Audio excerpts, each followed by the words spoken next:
வணக்கம் தோழர்களே. இன்றைக்கி நாள் 3. இன்றைக்கி நல்லா லேட்டாக தான் ஏந்திச்சிட்டு ஃப்ரெஷ் ஆகிட்டு டீ குடிக்க கிளம்பிட்டேன்.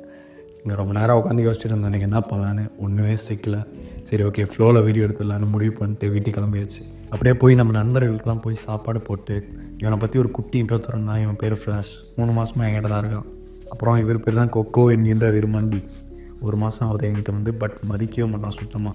அப்படியே நானும் ஃப்ரெஷ் ஆகிட்டு சாப்பிட்டு ஒர்க் பண்ண ரெடி ஆகிட்டேன்.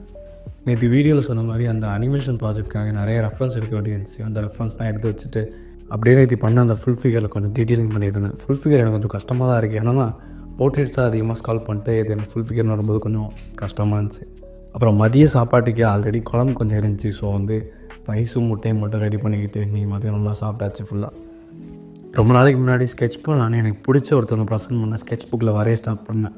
பட் ஆனால் என்னால் 2 பேஜ் கூட தாண்ட முடியல. ஸோ அப்படியே ஸ்டாப் ஆகிடுது. இது அப்படியே கண்டினியூ பண்ணி நீ டெய்லி ஒரு பேஜ் ஸ்கெட்ச் பண்ணலான்னு இருக்கேன் டாலர்களே. இதெல்லாம் தான் நான் பண்ண ப்ரீவியஸ் ஸ்கெச்சஸ் எப்படி இருக்குன்னு கீழே கமெண்ட் பண்ணுங்கள். அப்புறம் ஒரு போர்ட்ரேட் ஸ்கல்ப்டிங் ரொம்ப நாளாகவே இழுவையில் போட்டுருந்துச்சு டாலர்களே. சரி, நீ முடிச்சிடலான்னு உட்காந்துருச்சு. அப்படியே நீ நம்மளோட மேட்ச்சு நம்ம எல்லோ பாய்ஸ் எப்படியோ அடிச்சு பிடிச்சி வின் பண்ணிட்டானுங்க. ரொம்ப மகிழ்ச்சியாக இருக்குது டாலர்களே. அப்படியே அந்த மகிழ்ச்சியோடையே போய் சாப்பிட்டுட்டு நம்ம விரும்மாண்டியை கொஞ்சம் வாக்கிங் அழைச்சிட்டு போயிருந்தேன். அவ்வளோதான் தோழர்களே, வீடியோ முடிஞ்சுட்டு தேங்க்ஸ் ஃபார் வாட்சிங்.